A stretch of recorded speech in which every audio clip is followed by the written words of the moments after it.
तुम्ही ने मुझसे शिकायत करी थी ना, नाराज़गी जताई थी और कहा था कि बाबा मेरे भक्ति का मजाक मत उड़ाओ। हाँ तो लो, अब जो मैं दे रहा हूँ ना, अब तुम वो लो। अब जो मैं देने जा रहा हूँ उसे सच में स्वीकार करते जाओ। तुम्हें पता है, मुझे तुम्हें रोता हुआ देखकर बहुत बुरा लगता है। मैं ये जानता हूँ कि क्योंकि मैं शब्दों से तुम्हें वापस से कोई जवाब नहीं देता, तुमसे बातचीत नहीं करता, तो तुम्हें अक्सर ये लगता है कि एक पत्थर है जिसे तुम बैठा कर रखे हो और उसी के सामने तुम दिए लगा रहे हो और पता नहीं किस पत्थर पर तुम श्रद्धा और सबूरी का विश्वास कर रहे हो। लेकिन मैं तुमसे एक बात कहूँ, उसी पत्थर की ना तुम कभी अभिषेक करना और कभी उसी पत्थर के चरण को छूना। नहीं अनुभूति हो गई मेरे चरणों की तो फिर मुझसे कह देना कि मैं साईं नहीं, झूठ हूँ और मैं मान लूँगा। मुझे पता है बहुत परेशान हो तुम, मुझे पता है कोई गलती नहीं है तुम्हारी। इस जन्म में होशो हवास में तुमने कभी किसी का कुछ नहीं बिगाड़ा, पता है सब मुझे। लेकिन एक बात तो मैं भी कह रहा हूँ ना, उसी परिस्थिति में जो चीज़ें तुम्हें करना होता है, जो चाहिए होता है, पा ही लेते हो ना उसे ज़िद करके। तो क्या मेरी एक ज़िद को नहीं मान सकते तुम? इतनी विश्वास तो रखा, पर इंतज़ार भी तो किया है तुमने, इतना समय दिया है तुमने मेरे ऊपर, और अब कह रहे हो कि चला जाऊंगा छोड़कर। तुम्हें नहीं लगता कभी कि इस बूढ़ी आंखों को भी तुम्हारी ज़रूरत है? तुम्हें नहीं लगता कभी कि तुम मेरी लाठी बनो जिसके सहारे मैं भी चल पाऊँ? सब परेशान कर देते हैं मुझे। अधिकतर लोग जो मेरे पास आते हैं ना, मेरे दर्शन के लिए आते हैं, घूमने आते हैं और चले जाते हैं, भूल जाते हैं मुझे, याद भी नहीं रहता उन्हें कि कौन था मैं। बस कुछ तुम तो चुनिंदा लोग मेरे पास आते हो जो रह जाते हो। तो क्या तुम मुझे ऐसे छोड़ दोगे? क्या तुम्हारी आज तक जितनी अनुभूतियां हुई सब झूठी थी क्या?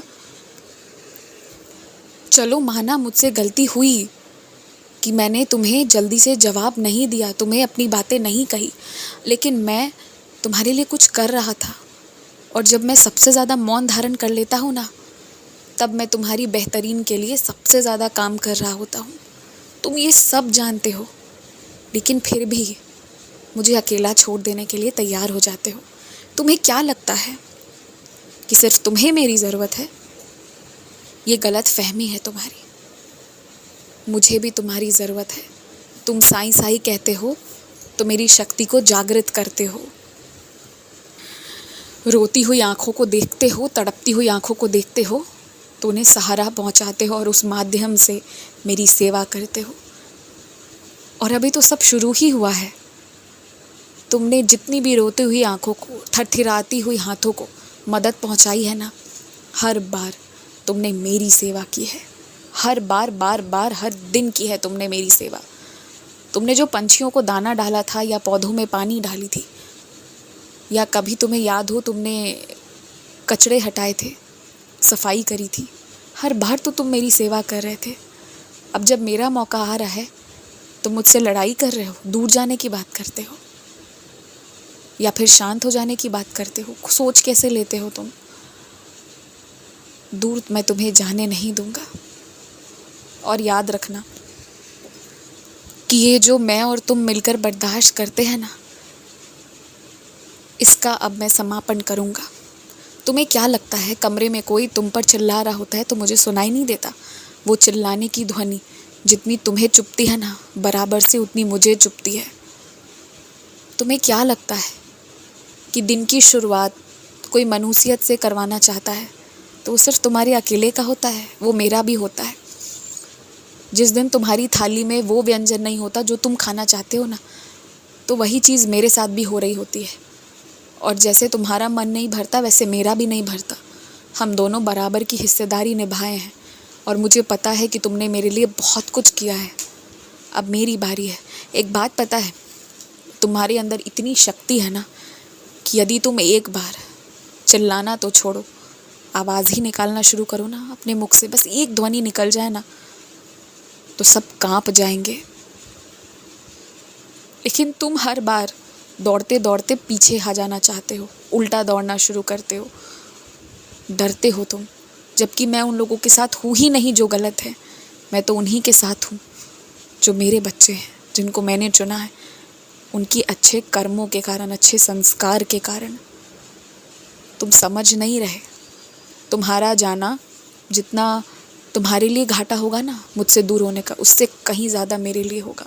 और इस साईं दरबार का दुर्भाग्य हो जाएगा फिर। इसलिए कहीं नहीं जाओगे तुम, किसी के पास नहीं, अपने साईं के साथ रहोगे तुम। और तुम्हारा ये साईं अब तुम्हें हर खुशी देगा। और तुमने इतना झेला है ना, इसलिए तुमने चाहे जैसा भी मेहनत किया हो, जो भी किया हो, पर अब हर चीज़ जहाँ तुम खड़े हो गए उसका परिणाम तुम्हें सफलता ही दिलाएगा। ये वादा करता हूँ मैं तुमसे। अब की बार ना दुनिया वालों से मत डरो, किसी से मत डरो। अगर बात सही विषय पर बोलने की आ जाए तो लोग नहीं बोल पाएंगे जो तुम बोल पाते हो, तो उनके छलावे में बहको मत, खड़े हो जाओ बिना डरे और कर डालो जो करना चाहते हो। कुछ भी देरी नहीं हुई है, उठ जाओ, शुरू करो। इस बार मैं तुम्हारे साथ हूँ और मैं तुमसे बात भी करूँगा, वादा करता हूँ मैं तुमसे। बस प्यार करना, मेरे चरणों में विश्वास रखना, क्योंकि ये बूढ़ी आंखें ना तुम्हें देखे बिना आराम से नहीं बैठ पाएंगी।